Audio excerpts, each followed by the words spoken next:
Thanks for tuning in to this episode of Once a DJ. If you'd like to support the show, then head to onceadj.com/support to find out how you can help. If you'd like to get in touch with any feedback or suggestions, email onceadjpodcast@gmail.com. Once a DJ is produced by the good people at Remote Control. If you'd like to find out more about working with them, head to remote-ctrl.co.uk. Time for the show.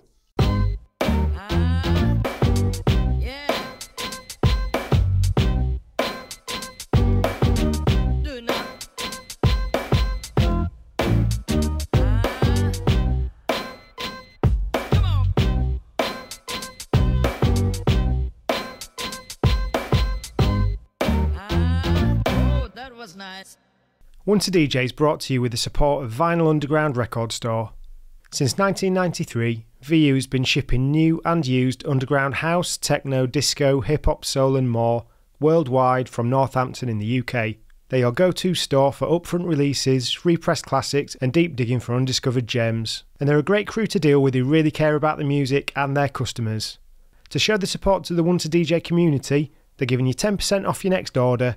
Just head to vinylunderground.co.uk and use the code ONCEADJ10 at checkout. You also get free UK delivery on all orders over £100. That's ONCEADJ10 at vinylunderground.co.uk. So ladies and gentlemen, welcome back to the Once a DJ podcast. I'm delighted to have with me an absolute legend of jungle, drum and bass. Those in the know might know him also as Dr. K. It's the one and only DJ Hype.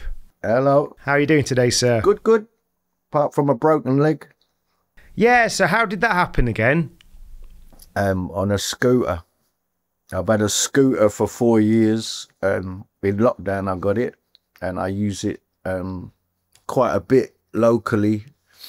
And I do, like, my mum is very old and has Parkinson's. She won't like me saying that, but I do a lot of I have to go there, do her shopping and stuff, and it was just the handlebars fold down if you want to put it in a car. And it wasn't done up. I've never had this happen, but it wasn't done up properly. So when I was going along, and I wasn't going fast at all, probably about 6-7 miles an hour, just crossing a junction, and the handlebars just went down like that towards me, and I went down with it. And initially I didn't know I'd broke my leg. I actually thought, like I felt all the impact on my back more. And then, you're trying to, I use the analogy of Only Fools and Horses when he falls into the bar. You get up and you're like trying to act like everything's fine. But as I went to get up, there's your two legs. This one was like that. And when I moved it, it just went like that. And basically that's my shin that had snapped completely, my tibia and fibia.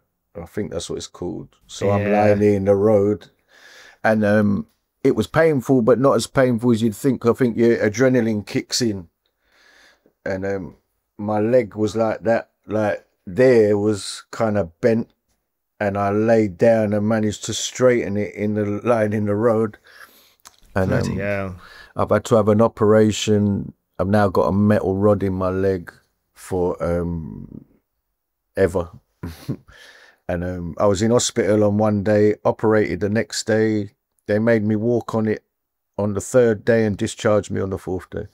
And I've got crutches, and I've even got, I'm using it now. Like I have like a Zimmer thing for putting food and moving stuff around the house. Right. But in the last weekend, I done my first DJ show since injuring it. I did a festival, and I'm out this weekend.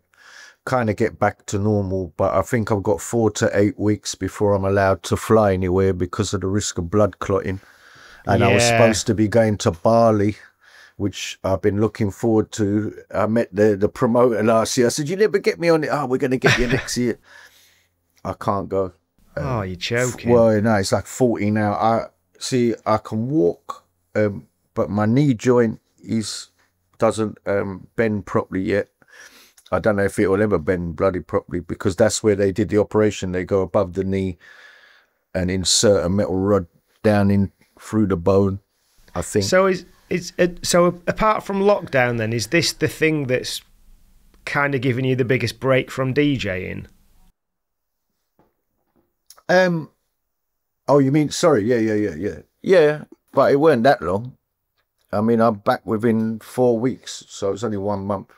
Oh, not too I bad had then. the accident May the 7th, and I can't remember what the date was, Saturday just gone, but I was DJ. And in between, I've been doing studio stuff on Zoom.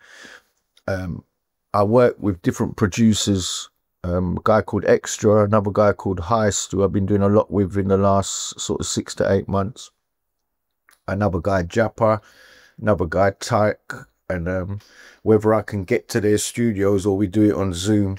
Oh, and Jamie Rodigan, David Rodigan's son, I forgot. Oh, so wow. I've been, in the last few years, done quite a lot of music, well, more than I have for about 25 years.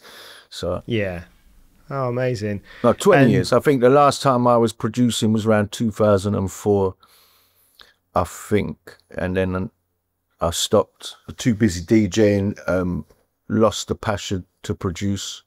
But in lockdown, made the decision that I want to start doing, sort of going back to the roots of what I do. Because when you DJ every week in a drum and bass fast lane, going to different countries and wherever, you kind of, maybe I'm wrong, but I felt like in lockdown, sitting there playing music for me, I realized I kind of, what I was playing out was going in a direction that was paying the bills, and I was enjoying it, and it was very busy, but a lot of the music started, it's not me. I'm like, I don't really like what I'm playing here. So in lockdown, I made a conscious decision to think, you know what, how did I get popular in the first place? It was just doing what I wanted to do. Yeah. Not, when you're young, when you're, in your teens and early 20s, you're a very rebellious young men. I think so. Anyway, well, I was, and everyone around me was. So it was like creating your own thing. Don't give a fuck about radio. Don't give a fuck about pop stations. Don't give a fuck about you or anybody. If I like it, that's good enough. So it's like a vibes thing, and the small circle of people around me, and that kind of what elevate, my success kind of came from there. And so can we just go back to the start then? And no. Can we just can you tell us sort of about where you grew up and what your early exposure to music was? Growing up in Hackney, Stoke Newton, the beginning, musically, I've always liked music. I always tinkered at school with silly instruments, guitar, trumpet, trombone, never committed. Ended up nicking, like even at primary school, I nicked the glockenspiel, I nicked the xylophone. I was a petty thief as a kid. We had nothing, being a thief was the norm where I grew up. Everybody was within reason. So music, I like. My grandfather had an organ, electric organ. And again, he wasn't a professional. He just did a little bit. But I was always at my mum, very much into reggae music, not just reggae, but all different. So I was exposed to reggae music at an early age. My friends at school, all my best friends were Caribbean, Jamaican, well, not Jamaican, Jamaican parents, British born. Yeah. So I grew up very much in that reggae atmosphere. But originally, the first sort of trend, myself, Shut Up and Dance, Daddy Earl, when we were 11 at school, was the whole two-tone, the Ska, Madness, Specials, can't remember all the groups, Selector, what's the last one? Mirror in the Bathroom. Oh, blimey, Mirror in the Bathroom, who sung that? Oh, can't remember. No, but you're too young, mate. But Ska was a big, and I went basically from Ska, where we used to wear, we used to go to Carnaby Street and steal the two-tone ties and badges, and used to have the Trilbury hats and two-tone trousers. I went straight from that into sort of sound system culture within about a year transition, I think around about 1981. And we just decided in school, sitting there one day, drawing Rasta with a spliff and a tape recorder everyone was seeing who could draw the best one. Just at a school I went to, which was quite notorious, Brookhouse, and we just said, why don't we do a sound system? And we ended up building our first one when we were like 13. You built it? Yeah, built everything there. No, where I came from, we had nothing, so nothing was presented or given. You know, that's why I'm very kind of strong-minded or I'm known for it, because initially it wasn't a very good sound system at 13, but it was good enough. You know, it was like bits of wood, build the speaker. Cones were coming from beg, borrow and steal. You know, like your mum's got a hi-fi, take the speaker out of that. Your dad's got an amp you don't use, take the amplifier. And I think the first name we came up with was Transistor Warrior or Sticksman Hi-Fi. And we didn't actually play anywhere at that point, but we built one. And then that progressed. Within about a year, we built better speakers. We changed our name to Selena, which was our first name of like a sound system that we're actually playing out. Them days it's one, because people say, oh, how did you start? And I'm like, one deck and a sponge. Yeah, because people talk about, you know, nowadays with CDJs and you know, all the different controllers, and they go, you know, they class two turntables, you know, yeah, hype, that's it, you're the real, you know, 2 decks. And I'm like, mate, I was 1 deck. There weren't no 2 deck mixing when I started. There weren't no, it was reggae. You stood on a chair, or I did, and you had amplifiers, a sponge, and then the turntable, because the sponge used to stop feedback from the bass. Yeah. And we had a amp tower that we used to put everything on, and our friend Drew, I think we stole the idea from one of the Aswad albums, like a Lion of Judah, and it had a flag and it said Selena. And we used to basically, we didn't even have a van. We would carry that, because someone wrote on Facebook about 10 years ago about how they remembered us from school and said, while everyone else was buying, you know, Chris trainers and clothes, us lot were carrying speaker boxes down Stoke Newton High Road to go and play at someone's house. And then that progressed from 1 deck to 2 deck mixing around about 1983, 1984, where again we rebuilt the sound system, which is a working museum today, because in lockdown I had it all strung up. Right. And the wood was stolen from a wood yard that's now all gentrified, trendy flats in a road called Palatine Avenue in Stoke Newton. So if you own that wood yard, sorry, mate. We were about 14, I think. I'm sure it was 1983. No, 1982, I'm 14. 1984, I'm 16. In between then, I can't remember the exact time frame. But by 1984, anyway, we were a 2 deck mixing, scratching, self-built speaker boxes that were called reflex boxes. And all this was built by hand. And now we got Daddy Earl can rap. I mean, Daddy Earl reggae MCs. Shut Up and Dance. There wasn't Shut Up and Dance then. Smiley and PJ rap. I cut up. The speakers are self-built. I would ride around Stoke Newton and Hackney on a BMX, looking for empty houses. So if a house looked a bit derelict but not too bad, we might hold a party there. They were called blues dances. Or they're in Hackney, there'll be a few houses that were like, I mean, they were old to me, and they probably were, but you know, like men that were probably my age then, in their 50s or 60s, where they got a house.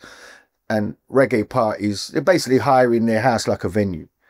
And you turn up, knock on the door and go, yeah, we want to do a dance here. And we'd put speakers in every room. We'd create our own flyers, go around Hackney, posting them up everywhere. And then on the night, go and do what we do. And we were very, very good at it. And I think we did culturally change the demographic at that time. Because I say to people, show me globally, maybe I'm wrong, but I believe this because I've never seen it, where in 1984, you've got a multicultural group of kids that are playing all forms. Like, I used to cut up hip hop, I used to cut up reggae, Earl would chat over reggae, Earl would chat over, so we play rare groove, early house music, every form of black music. And I was very good at scratching and cutting. Smiley and PJ were good rappers. Daddy Earl was a great MC. We built our own speakers. We promoted our own dance. When we were doing that in Hackney, there were other sound systems that were probably bigger in stature at the time, but they're all older than us. You know, like we were kids on the block, and all the older sounds respected us. Also, most of them were either a reggae sound or a soul sound. There wasn't that extreme mix that we had. And the only criticism we used to get is, oh, only kids go to their rave.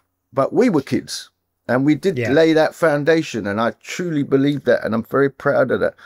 And I'm in lockdown, having the sound system up again, you know, looking at it. It's a working museum, and it brought back some great memories. I mean, the chipboard's actually rotting in places, but it all still works. And you know, before the Queen passed away, they had a Jubilee, their last Jubilee. Yeah. We had it all on the street, you know, and we were playing out in Hoxton. It was amazing. So that whole era, and I remember Dillinger, because, you know, I'm good friends with Dillinger, and I didn't know, because our amps were made, we used to get our amps made in Leytonstone by a guy called, bloody hell, I just forgot his name. Barracuda. Sorry, he was a little white guy that was in a basement of a shop, and because Jar Tubbies used to build amps, and he was more known. But if you knew anything properly about amp, you knew Barracuda was the one.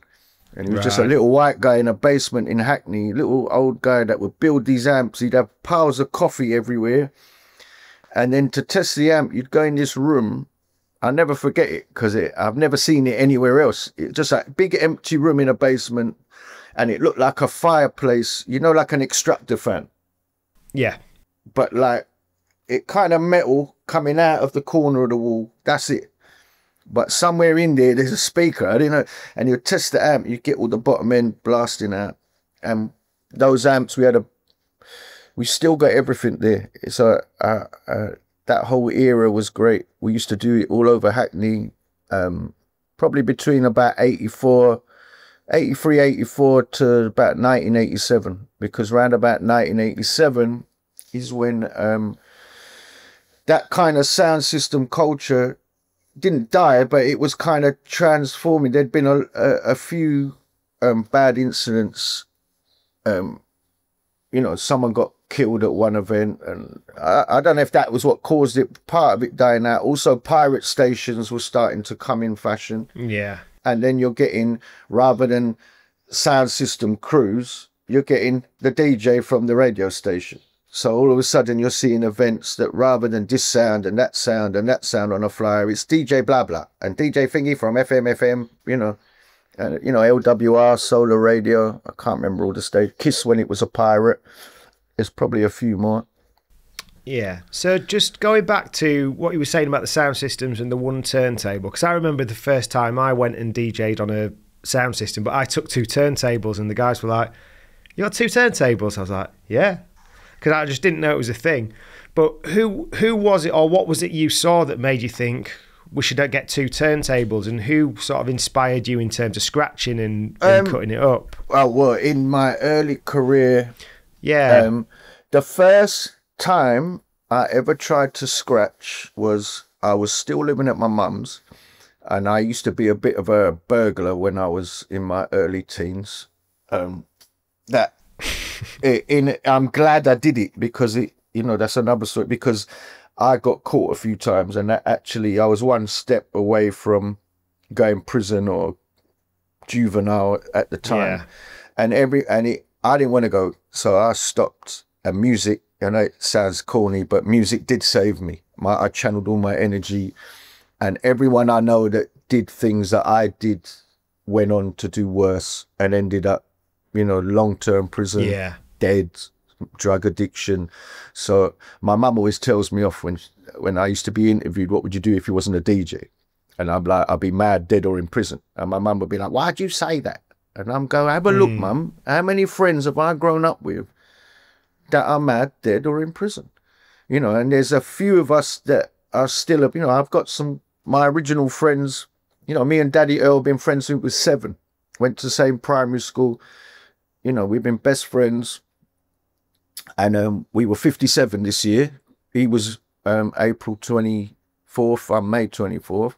We just had a track out on the 25th of April. We had Bond is Unbreakable. So I've got some great friends. But I also knew some loonies. So being a burglar is not something I'm proud of. It's just a fact of what I grew up. But me getting caught was that, you know, like, you can either take that path, carry on.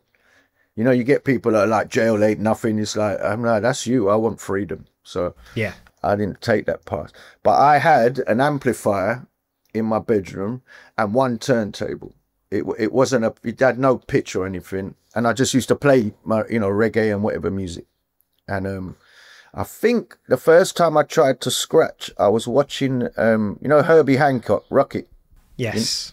Well, there used to be a TV program on a Friday called The Tube, which was Paulie Yates, and I can't remember the other guy. He's Jules Holland. Yeah. He's still on telly. And they interviewed somebody to do and they were like talking about scratching.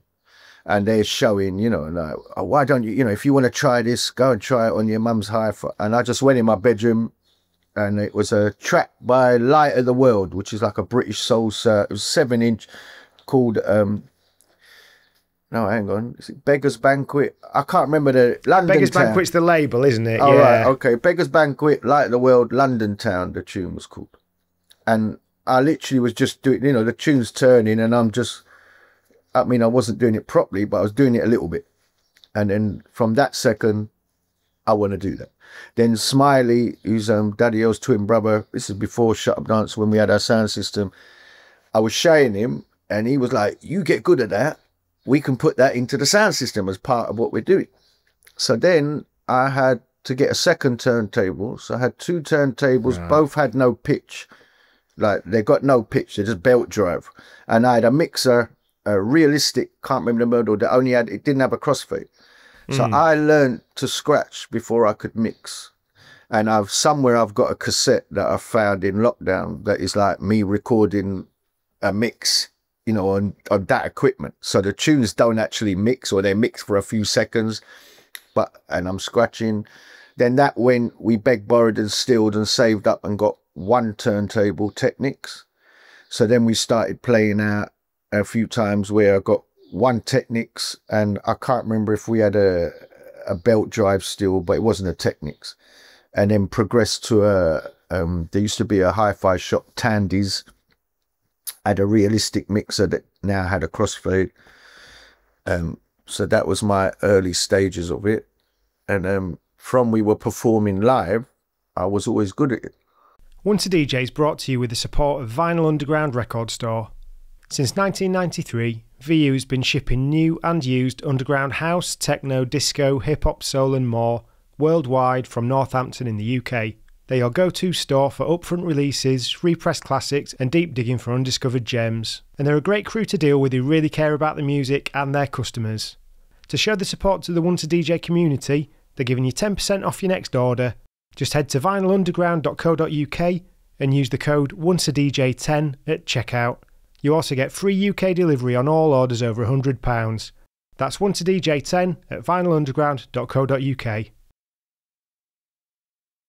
I wanted to create a product for the listeners to be able to support the show and for the guests as a token of gratitude for being on, so I've teamed up with Sure Shot Shop to create some Once a DJ 45 RPM adapter clamps. These are my weapon of choice as a 45 adapter, as they add stability and grip to aid you in any setup. These are available for £25 each plus flat fee postage from onceadj.bigcartel.com, and if you'd like to see the other models you can buy and also customise, check out sureshotshop.com. So did you just kind of work out how to mix yourself? You mean actually mixing two tunes together? Yeah. That weren't rocket science.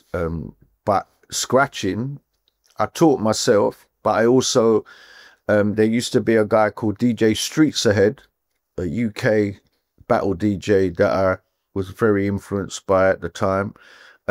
DJ Cheese out of America was probably my first proper, you know, like where he was doing. Also, I didn't have turntable mixer turntable. I used to have the mixer and the 2 turntables in front and go like that. And DJ Cheese was a bit like that, so I related to that. Grandmaster Flash a little bit. Jazzy Jeff later down the line. British guy called CJ McIntosh that went on to be like a house DJ. I remember meeting him in the 90s. A few others, but mainly self-taught. Because I came from Sound Clash kind of sound system mentality, everyone's an enemy to me. So I want to be better than you. But probably my, I don't know, 3 biggest influence technically, you know, like not just they can scratch basic, was probably DJ Cheese, DJ Cash Money, and Jazzy Jeff. You know, like with the transforming and technicalities of that era. They were kind of game changers for me. And then, you know, someone like Streets Ahead is where I kind of got influence to do the basics. And then I used to listen to Tim Westwood before he talked stupid and became stupid. He used to be a very well-spoken, you know, nothing like the cartoon character that he became later down the line, which I still don't understand why he did that. But but knowledgeable. Nah. That ain't money. It's not money. I think he just believed his own bullshit in the end. Because I could sit here and reel and nut. There's people like me that come from the street. Yeah. And how we talk is how we talk. You know, when I was young, I don't do it now. But when I was like in my teens, I spoke patois. You know, like now there's like a street London talk. Back then, you know, if you're in the hood, you're speaking like a yardie. Or if you're hanging about with who I hang with. So I used to get white guys telling me, oh, he thinks he's black. And I'm like, nah. But if I grew up in Scotland, I'd speak Scottish. You're a product of your environment. A lot of these other people that come in, they're not, you know, Westwood again, I don't want to slag him off because I rate him musically. He's brilliant. Yeah. But what I found is I used to listen to him on LWR. I think we done him jingles back then in probably about 87, 88, that era. And I really respected, he used to get tapes from New York playing, you know, like now everything, you just Google it, you know, back then you've really got to hunt, even just to hear one original breakbeat song, you know, like you can't just go to the record shop and buy it, you know, they're collectible, rare stuff. So we'd listen to him for big inspiration on the hip hop side, you know. I really rated him then. I think as a note on Jazzy Jeff as well, comparing him to what you do, when Jazzy Jeff cuts, he's very in the pocket of the tune. Yeah, I mean, you know, I think he plays with the song. About 1984, I used to copy what he did. You know, like there was a LL Cool J thing, LL Cool J, but I'd be doing that in a blues where our audience, remember, I'm a young Hackney man in my teens. I grew up in all the reggae dances, all the local estates where all the gangs are and all the different groups. Like we didn't have, when we were at a dance, everybody's one. They're the ones that would come and hear me. It was a very, like an apprenticeship where it's, you know, they're literally standing over the decks in your face like that. Impress me. And if you're not impressing, they're not going to go, oh, he's not all that, and walk off. You'll be, you know, it can turn, but I never had that. I used to have them slapping the walls, beating the walls. I loved it. It gave me my, you know, I'm like, especially what I look like, you know, I don't fit in quite. It's like, who's this guy? You know, even in the jungle era, I turn up to a jungle rave and they don't want to let me in because I don't look. Hold on. Sorry, I forgot where we was now. You were just talking about not fitting in and doing the Rock the Bells routine and stuff like that. Yeah, well, it was, I used to cut up everything. But the sort of, what they called, what's it? Pump me up. I can't remember. I used to cut up that, cut up Rock the Bells, cut up, this is only in one, I can't remember the year. Yeah, that was a go-go one, isn't it? Go-go, but Trouble Funk. That's what they call it. That's Trouble it. Funk. And I used to cut up other stuff as well, but they'd be like my party piece, you know. Yeah. And I was very competitive at the time as well. I was going to come on to that. So was it just the 1 year that you did the DMCs? No. I did it 1987. 1987, I was on they were called YTS, Youth Training Scheme. And it was run by a thing called NACRO, which was the National Association for the Rehabilitation of Young Offenders. And I'd go there and do photography, which I think I'm quite good at, but I hated the dark room. You know, like it's like a bit claustrophobic for me. Developing, you know, like now you just it does it automatically. And we did screen printing, where I used to make T-shirts for the sound system and make do designs for the flyers. And then 1 day a week they'd give us studio time. So that gave me my first step into actually using equipment. I'm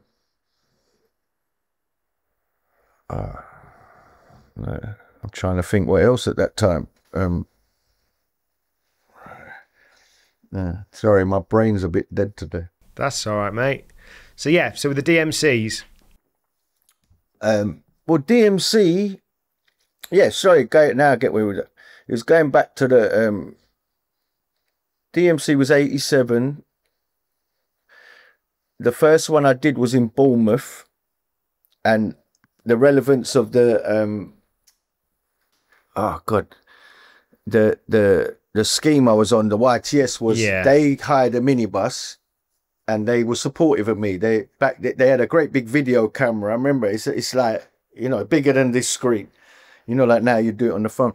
And we all went down there, and it was in the nightclub, and they didn't have they just had the club mixer, this big up fading shit. The decks were about 15 foot. My heart was, but I couldn't do anything. I come nowhere.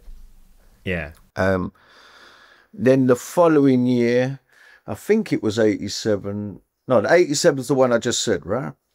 I think 88, I then entered in Streatham, because there's a photo online where it's like me, DJ Pogo, Carl Cox, Mark Ryder, and I think Norman Cook is in the background of the picture, Fatboy Slim. But I don't think he was in the competition. I think he might have been judging from something possibly. I saw.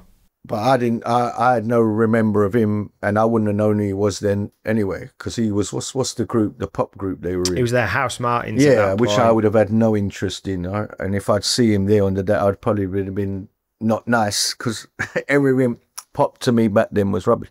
But so Streatham was the first one, and I can't remember the name of the pub. It was like a pub club, and I didn't come anywhere in the first one. Pogo won it.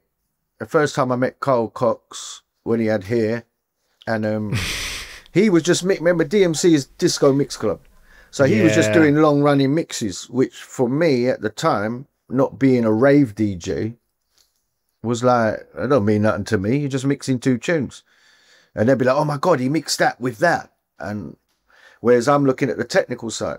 Then Pogo, who I really was in, like, you know, when you said he was my early inspirations, not to get into it, but once I became this battle DJ, I found him he had like an arrogance about him, and he'd choose good things to cut up.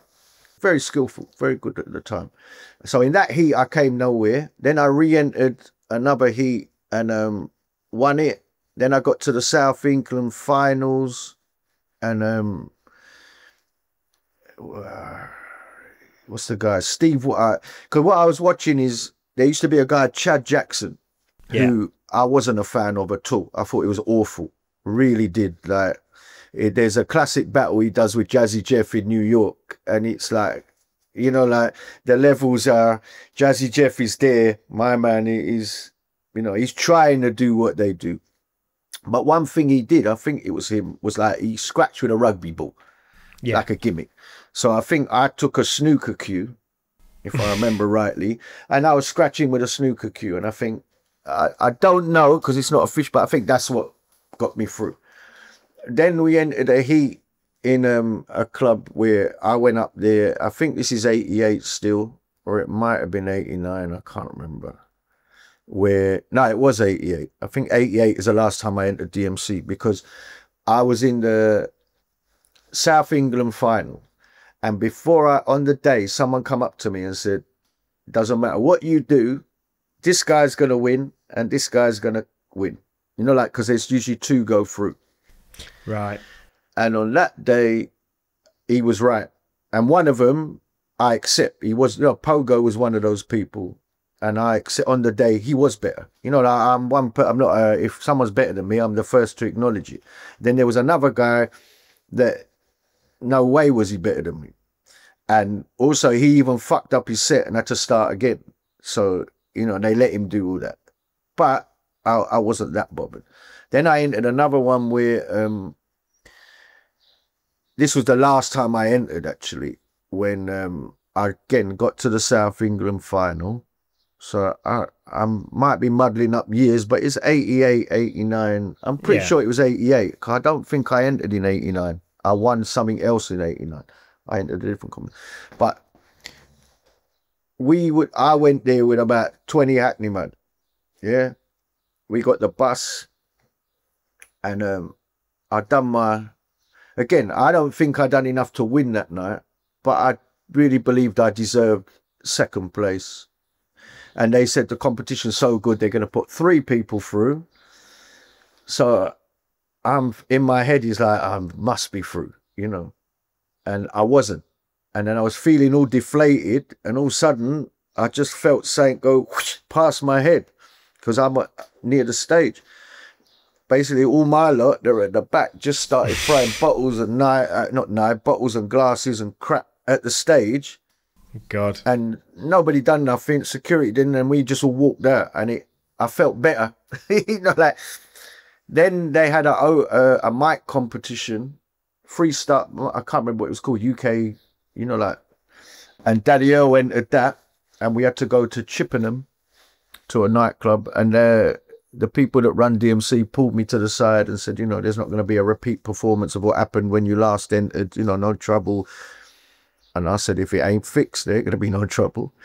And I remember I was playing the music for Daddy Earl to MC over.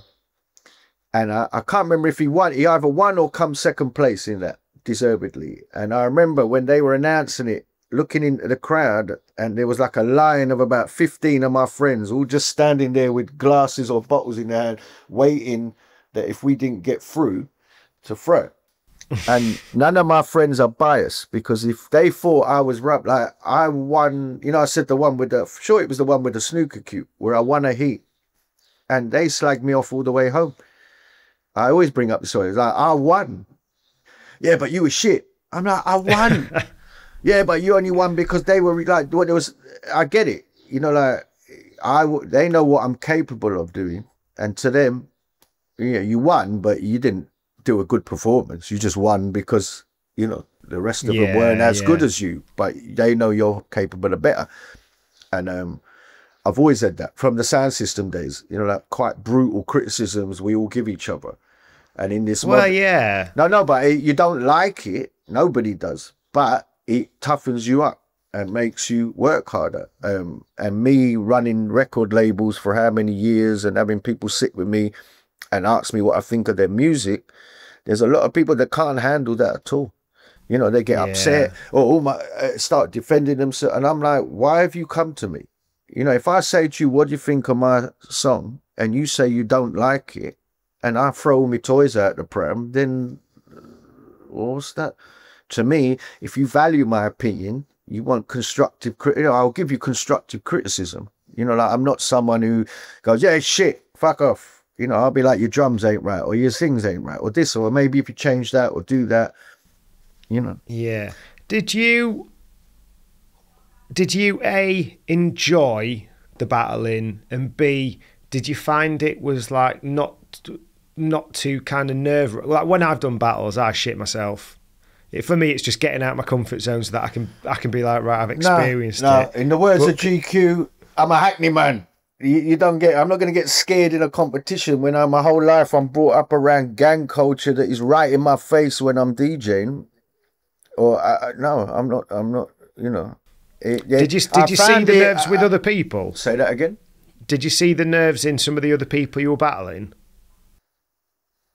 I don't know. No, I see it more in my DJ career. Like later down, I wasn't noticing it then. If anything, it was the opposite in those competitions. There'd be people that, especially in the early rounds, where I'd be talking to people that aren't that good, but I don't know that, and they're talking like they're the best DJ ever, and then they go on and they're awful. You get that, in it, like where the ego's bigger than the talent. And I suppose, I said I don't get nervous, but there must be a slight, obviously there's a slight nervousness in the sense of like, not nervous because I got to perform in front of people, but nervous that I'm going to lose. There must be a subconscious, I say, I'm from Hackney, give it the tough guy, but you're always, it's not I wouldn't call it nerves though. It's more through, sometimes you practice at home and you've got your own setup, which you've got everything set perfect, nothing jumps. Sometimes you turn up to these competitions and the mixer's different to the one you use, or the needles are crap, or it's just on a stage where oh shit, shouldn't have done that. It's my bad lick. I just stomped the floor forgetting. Like the setup is just not your setup. And that can be a bit deflating if it's something. Also, like I said to you, my original style was 2 decks in the front and the mixer behind. I used to only do that style, mixer in the middle in competitions back then. But it's still a very good part of my apprenticeship, I call it. Like being a battle DJ. I mean, some people reference that's where I started. Especially in the early days of my career, it'd be like, oh yeah, you used to be in, and I'm like, no, I go back another, I'm like one deck and a sponge, mate. DMC was a small part of my career, but an important part as well. Yeah. Once a DJ is brought to you with the support of Vinyl Underground Record Store. Since 1993, VU has been shipping new and used underground house, techno, disco, hip-hop, soul and more worldwide from Northampton in the UK. They are go-to store for upfront releases, repressed classics and deep digging for undiscovered gems. And they're a great crew to deal with who really care about the music and their customers. To show the support to the Once a DJ community, they're giving you 10% off your next order. Just head to vinylunderground.co.uk and use the code ONCEADJ10 at checkout. You also get free UK delivery on all orders over £100. That's ONCEADJ10 at vinylunderground.co.uk. I wanted to create a product for the listeners to be able to support the show and for the guests as a token of gratitude for being on, so I've teamed up with Sure Shot Shop to create some Once a DJ 45 RPM adapter clamps. These are my weapon of choice as a 45 adapter, as they add stability and grip to aid you in any setup. These are available for £25 each plus flat fee postage from onceadj.bigcartel.com, and if you'd like to see the other models you can buy and also customise, check out sureshotshop.com. So at what time did you... It was the Shut Up and Dance stuff was the first stuff you put out on record, is that right? No. What was the first stuff then? The first thing I ever did was it was actually a remix called TDA. What was the tune? It was like some Latin house. I can't even remember. I said I started off in a music workshop. Yeah. And actually it might have been the Shut Up and Dance stuff. Anyway, me and Smiley did a little demo, them rapping, and just Smiley rapping and me doing a hip hop beat on a drum machine at IMW. And then that they thought we were amazing. I had no clue. They told us to enter a competition where you could win £1,000 worth of studio time.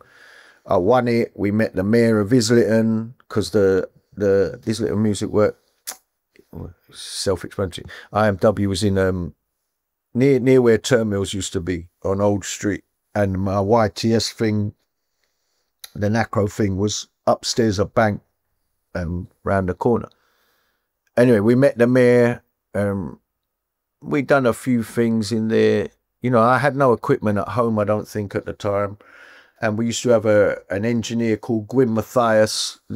I think he was some famous rock engineer, because he had no understanding of what music, everything we wanted to do, he'd be like, oh no, you don't want to do that. You know, like I'd be playing him records from Def Jam, like that 808 bass. Yeah, I want that kind of bass. Oh no, you don't. That's terrible. And I'm like, what are you talking about? You know, I would actually, to get a break beat rolling for 2 minutes in a 24, because we had a 24 track studio, you know, a reel to reel, you know, but I had with him, but my knowledge is very basic, and I'm sort of doing what I'd wanted. Like, I remember I used to get a break and mix it for like 1 or 2 bars and then leave it like 1 or 2. And then on the other channel, so you'd fill the gaps. So one channel's got 1 bar on, 1 bar off, 1 bar on, 1 bar, and then the other channel's got it. So you'd get this continuous beat through 2 channels, you know. And then we started getting I think what was it, Emu sampler thing, but it was all trial and error. And yeah, we did a few silly tracks because working with Shut Up and Dance, they're my best friends, but they weren't Shut Up and Dancing. And it was a battle of ideas. You know, me and Smiley, we're best friends, but we're both big gobs and we clash. So I might come up with an idea. He would go, I don't like that idea. You know, I'll be like, okay. And then 2 days later, he'd be like, I got this idea. And then PJ would be like, that's a good idea. And I'd be like, I'm the fucking said that 2 days ago. We had a massive round. So it was battle of egos, I think, with me and him. So we ended up, we're still friends to this day, and I love both of them. But working together became more and more difficult because we're just clashing with ideas. And especially when if I say it and you're not having it, fine. But then 2 days later, your brainwave is, I think we should do that. And I'm like, what? The thing that I said 2 days ago and we had a big row about, I couldn't work like that anymore. Yeah. So, but then he started being his own producer and was a game changer. You know, I always credit him as like he done that to the whole industry, and I love him for it. So you're at this point then, so this is like late 80s, so the sound system culture's kind of falling away. You've done the DMCs, you're starting putting things out. Where's your DJing going at this point? I wasn't. This was the frustration, is that in Hackney, I was known as one of the best, you know, he's the best scratcher. There used to be me and a guy called DJ Ron, who's still about and we're still friends. DJ Ron used to be in a sound called TNT, and we had our sound system. And it was always, who's the best, Ron or Dr. K, Ron or Dr. K. I actually got him onto the Nacro scheme I was on, and he used to make, you know, so I did screen printing T-shirt, and he used to do ones for TNT. We'd have little but we were friendly rivals, not bitter enemies in any way. And I still love and respect him. And he's a huge influence on my early career because he was another DJ. His style was different to mine. So we didn't even have, and I very much credit him as one of my, I should have mentioned him, you know, when you were saying he was one of your early influences. Yeah. I should have mentioned him. I just wasn't. Is that the same DJ Ron that does the podcasts? Yep. Yeah. And he's one of the pioneers of jungle music. Yeah. So in terms of your DJing then, at that point you weren't DJing. Where did that pick back up? Well, and how? I'd stopped doing the sound system. I was now, like I said, started his little music workshop stuff. At the time, my aunt got me a job at Burberry's, the clothing people. They've got a massive warehouse in Hackney. It is still there. I don't know how much of the building, but it was a massive building, and it had like designers on the top floor, manufacturers on one floor, warehouses with the clothes. And I got a job there. I think it was 87. And at that point, I'm not, unless I was entering a DMC, or we had like maybe a christening or a house party, you know, we'd pretty much come to the end of that sound system era. Not consciously, but just when I reflect. Yeah. And by then, pirate radio's happening. So I'd be sitting at work with the radio on, and I used to listen to Sunrise Radio at the time, which was like all the acid house and the, you know. And I used to go to a shop in Hackney called the Funky Shoe Shop. Big up John, the Funky Shoe Shop, and the local record shops, because I knew all these DJs. We all knew each other. And they'd be sitting there talking about how much money they earn. Not talking to me, but I'd hear them talking to each other. Yeah, I'm getting this to play there, this to play that. And I'm thinking, I'm supposed to be the best in the manor, and I'm not playing nowhere. So I kind of forced myself into that acid house kind of. I went with my friend Ludlow, who's a big dread. We went to an acid house party just to see what it was about. And the first time I went, I just couldn't relate. It was when it was full on acids, you know. And everybody's on drugs, and me and my mate are just standing there. You know, I'm used to sound system culture, and it just seemed strange. And then what happened is in '89, there's a pub across the road from where I live, and there's a radio station called Fantasy Radio, which I knew was there. I'm listening to that, and I'm thinking, I want to get into this. And I'd already started doing a pirate station in Bruce Grove, Tottenham, called WIBS, where I was playing hip hop. Me and Daddy Earl would play reggae, I'd play hip hop. So we're doing that. Here in this pirate station across the road from me, Fantasy, I had a friend called Ricky, who's still my friend. Big up Ricky. And he used to do security for him a bit. And I spoke to him and said, you know them, man, can you get me on there?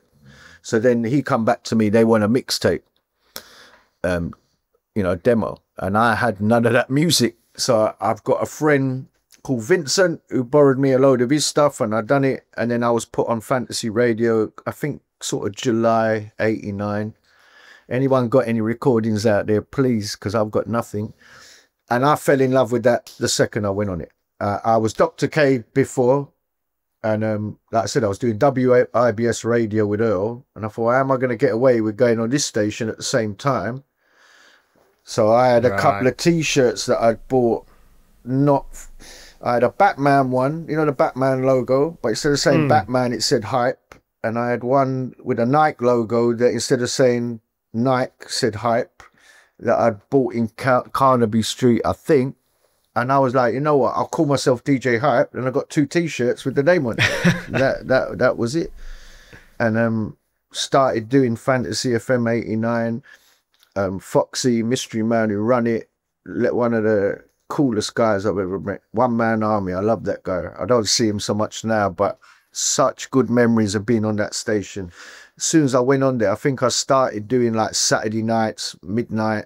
I have a 10 till midnight or midnight till 2. I can't remember. But having a pager, you know, like having the whole of London really listening in, you know, getting that interaction with the audience, you know, like your audience hitting you up. I'd never had that before. So to me, I was loving it. Still not getting much DJ work to play out, but really enjoying that vibe. Best thing I ever did, that switch.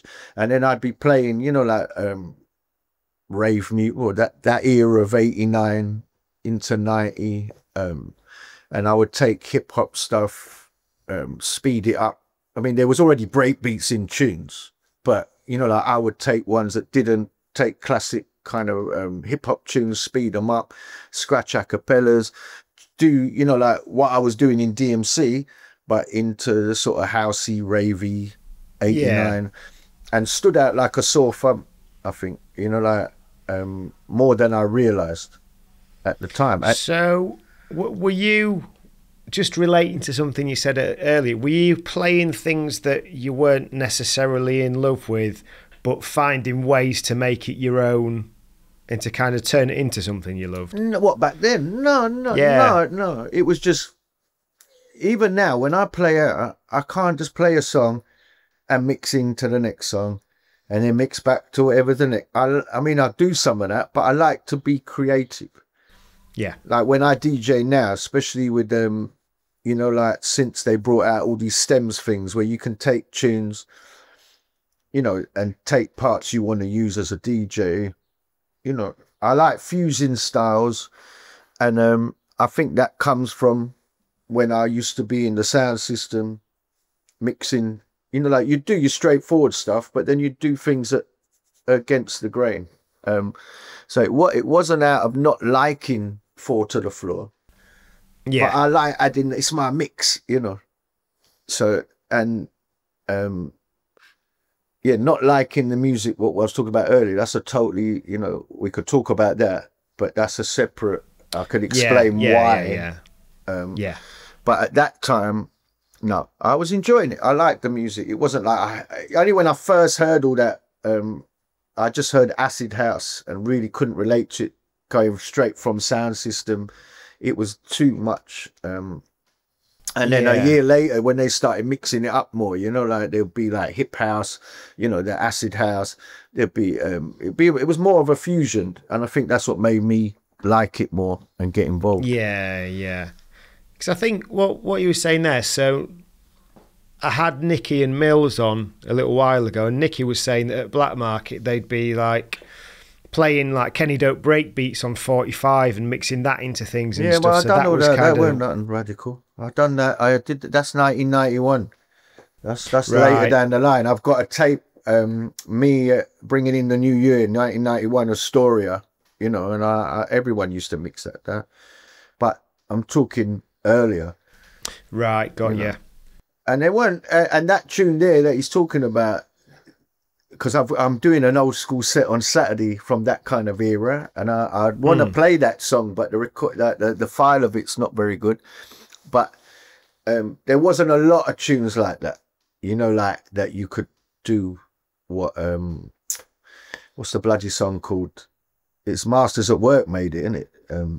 I think. But I was just taking old like hip hop. Yeah. You know, what I was doing. Not that they wouldn't do it in a studio, but they're not doing that live. I didn't see anybody, and so yeah, that so doesn't I mean guess... that I've got to stress that doesn't mean they weren't, because sometimes you say stuff and but they weren't known for it. Put it that way, and but they played their part, made an impact like the rest of us. Yeah. So how did this sort of point start to merge into jungle? And was there people doing similar things in different pockets of London? Yeah, of course. It wasn't a one person sat down, but you know, there's a gap between where I'm at right now and jungle. You know, you've got the whole hardcore. You know, going in 89, it was more Four to the Floor. You know, house tempo. Probably 125 to 130. When I made a song called The Exorcist that I think was 132 BPM. And that was only done that way accidentally because of the way I did the beat. I did it with the Scientists, and back then we were recording on, again, 24 track at Kicking Records. This would be 1990. And our intention was, it sounds too fast. We're going to slow it down when we finished it, you know. But we didn't. And you know, the transition from that kind of 89 to probably, I'd say, end of 92, mid 93, there's quite an you know, like there's the sort of, you could sit there and go for a range of music that is quite formulated, you know, like any genre. But at the same time, there was all this experimental stuff, tempos all over the place. You know, someone's making something at 140, someone's making 150, 160. You know, there wasn't a set, you know, beats getting a lot of things made wrong. And that's because most of us were not educated on music. And I do believe if we'd all been music school, this would never have happened. Same with hip hop. Yeah. You know, like anything that comes from the ground level, from poor urban background, is because we had nothing. So we're creating stuff wrong, but we're not following no rules. Musical anarchists, really, you know, like if you look at that era, because I get interviewed a lot about what was the best era, and usually I'm like, I don't know, they're all good depending on your age.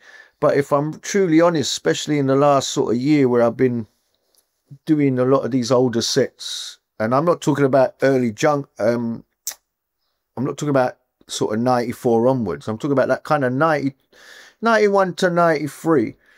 You know, if you can really go through that music, there's so much experimental stuff that, you know, like there might be a mad bit in that tune that's awful, but there'll be some creative stuff, you know, that even now, if I go and listen to, I'm like, and we weren't following no rules. We, you know, the rule was there's no rule, you know, and it was laughed at by older people, you know, so there was like that whole, you know, Smiley Shut Up and Dance, you know, making Reggae Owes Me Money with the Reggae Twigs.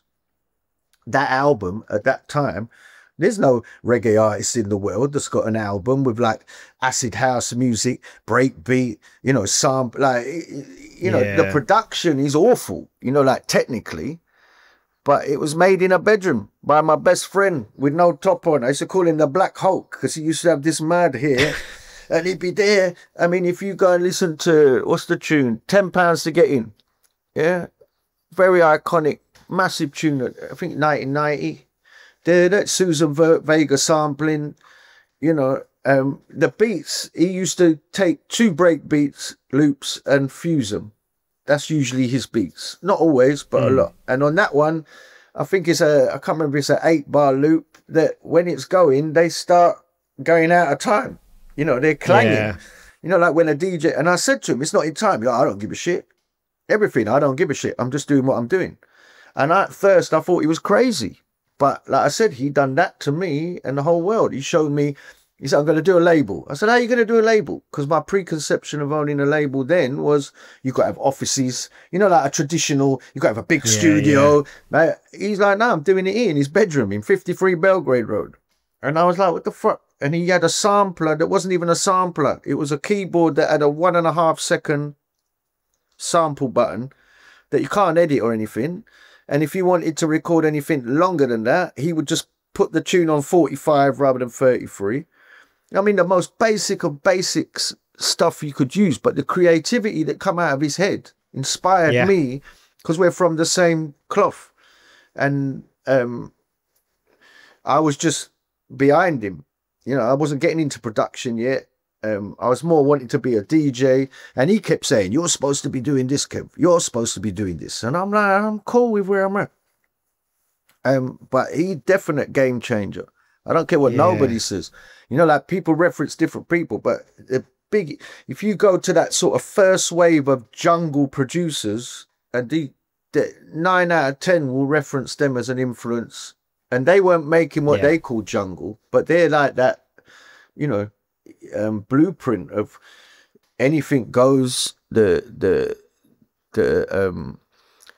creativity. I love it. Even now I can listen to it and it touches me here, but the production, you know, they did it so amateurishly, and you'd get a lot of and then certain producer DJs would talk to me, oh no, I don't like this stuff, but I knew why, because of the production technique. But yeah, and I'd speak to Smiley about it, and he'd be like, I don't give a shit. You know, he was just it's a double-edged sword with him. Like, him being so stubborn is why he came with the magic, but why he's so stubborn is why he hasn't gone on to keep that success the way he should have,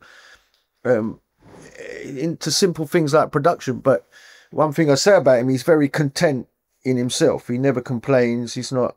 But to me, that's, you know, he didn't start it.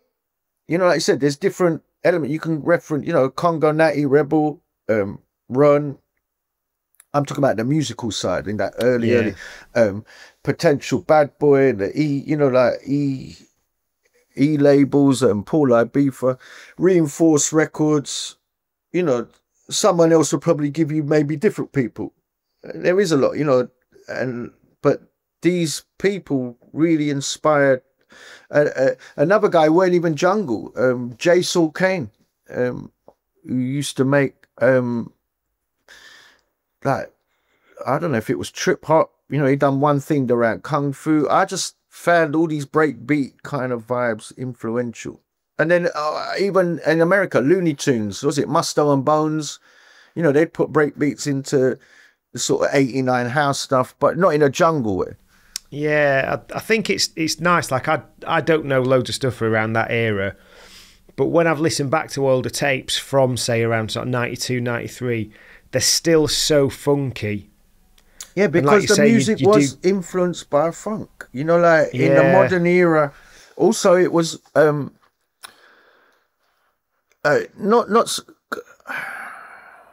no, no, it was. No, I'm trying to word it right, and I can't think of the right words. But your influence, you know, like every young lot of people are influenced by the last lot. yeah, I think, you know, and like for my generation growing up, what we would call old school or rare, we never use. I don't think we use the term old school. You know, you'd say rare groove. You know, yeah, and it will be all the classic. You know, Roy Ayers, James Brown, the list goes on. And then you got the reggae side, you know, and moving into the rave scene, those influences are what we're pulling in our own music. Yeah. Whereas if you fast forward to today, there's a lot more extreme sounds put into the music. And it has been like that for at least 20 years. You know, even back yeah, then, there's mad sections. It became more formulated like anything. And the audience changed. You know, today, when I go out there and play an upfront young crowd, it's usually 90%, 95, 98% just white kids, you know, not a lot of black people at these raves, yeah, yeah, you know, yeah, because, you know, growing up, I said most of my friends are Caribbean or you know, they don't like the noise side. You know, they want to feel the bass. That's why when jungle got big, it was the, you know, the elements, the beeline. I think the beeline's coming back again. But the yeah, audience has changed. You know, ticket pricing, culturally, it's changed. In the early 2000s, I noticed that. It started going from a street music, you know, the street side had moved on to garage, UK garage. And what was left in jungle drum and bass became a slightly different audience. And I yeah, went through quite a few periods where I'm like, you've stripped back everything and took away all the elements that we created.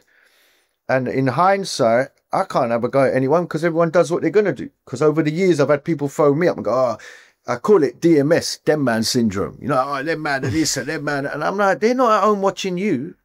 You know, if you're not having success, obviously you're not doing something right. yeah, You know, and you've got to be honest with yourself. And styles changed. The music became more commercial. Business side became more, you know, if something's good, successful people want a bit of it. You know, yeah, when you're at street level, like most of the people like me, who's part of the foundation, I'm not educated on business. I'm left with nothing, you know. So we not good at exploiting our stuff to its full potential. Also, you know, I remember, you know, I used to earn no money at all. So when I was earning a bit, to me, I had low aspirations. That's the yeah, yeah, So sorry, I keep moving my Zimmer frame thing. That's all right. The low aspirations, and I'm still a bit like that. I mean, money doesn't, you know, I want money to pay the bills. Don't get me wrong, but if I was just money motivated, there's a lot of things I could do. Would be a lot more formulated. Amazing. And I'm sure we'll get into it, but that's probably a big factor in you having such a long and successful career. I'm mindful that we've both got places to be and we've only got up to 89 in the start of DJ Hype. Are you okay if I put this out as a part one and we can get together again to pick up from here? Yeah, that's fine. Brilliant. I really enjoyed that. Got loads of sort of insights and stuff. And I think the amount of stuff around, because scratching and battling was my kind of love, because I was the same. I learnt to scratch before I learnt to mix, so I was making my own beats and I was like, right, I want to start scratching on them. So I got a turntable and a how to scratch DVD and started doing that, and then I was like getting more interested in mixes and be like, oh, I kind of want another one. So I went from there. So it's interesting to hear that sort of parallel. But well, yeah, I actually used to do a cassette. Like I the only reason I can't remember, I think that, you know, Evelyn Champagne King, Love Come Down. You know that song? Love Come. So I'd have a double cassette recorder where you can record from one to the other. Yeah. Yeah. So I play Love Come Down, you know, love, record, pause. Love, record. So they go, la la la la la la la love, come da da da da da da da down. Ooh, you made my love, love, love, love, love, love. And I'd walk around the flats with this little tape recorder like I'm the man. I think that was my first kind of thing into it. Yeah. Bit of remixing, yeah. Well, poorly attempted, but enjoyable. Also, that's the thing, I'm not musically trained in any way. And I do believe that I saw an interesting thing online yesterday, someone talking about Aphex Twin, saying that he made some quote, I don't know when he made it, about literally what I just said about why jungle is such a fucking important.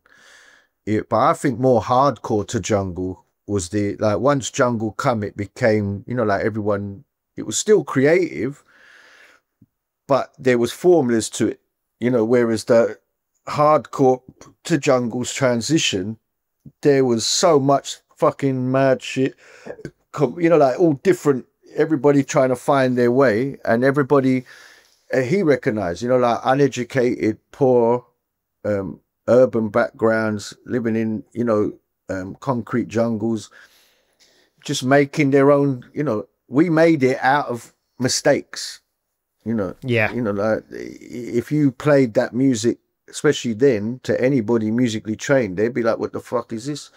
I remember I made a song called The Bee, which is quite well-made track for its era, with a guy called The Scientist, and it was gonna go, I think this was 1991, and it was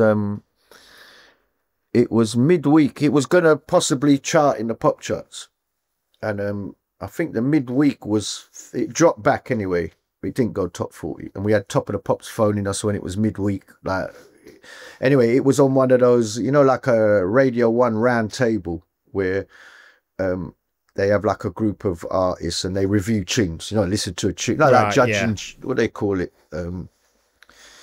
But they hated it, and it was a soul singer woman, I can't remember her name, going that, like, basically the people who made this song need to be sat down in a proper musical place and taught about music, you know, real music. But she was probably right if you want to make normal music. But we were definitely anarchists, just doing our own. And that's what I liked. I loved it that it don't sound like what. I'm glad you don't like it. You know, whereas later in your career, you're making stuff and hoping everybody else likes it. And that's what, in the lockdown, I decided to go back to my roots and just what's it say? I had a few friends say, you need to be you. Just be you. For better or worse, just be you. You're happier when you do that anyway. That's amazing.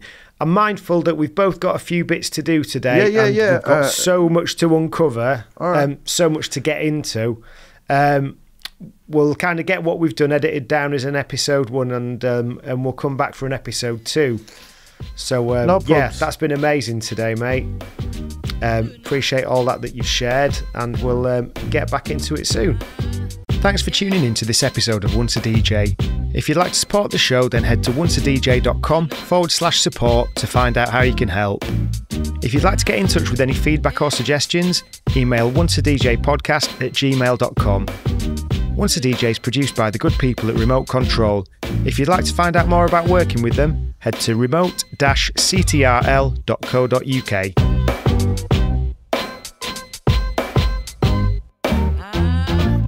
That was nice.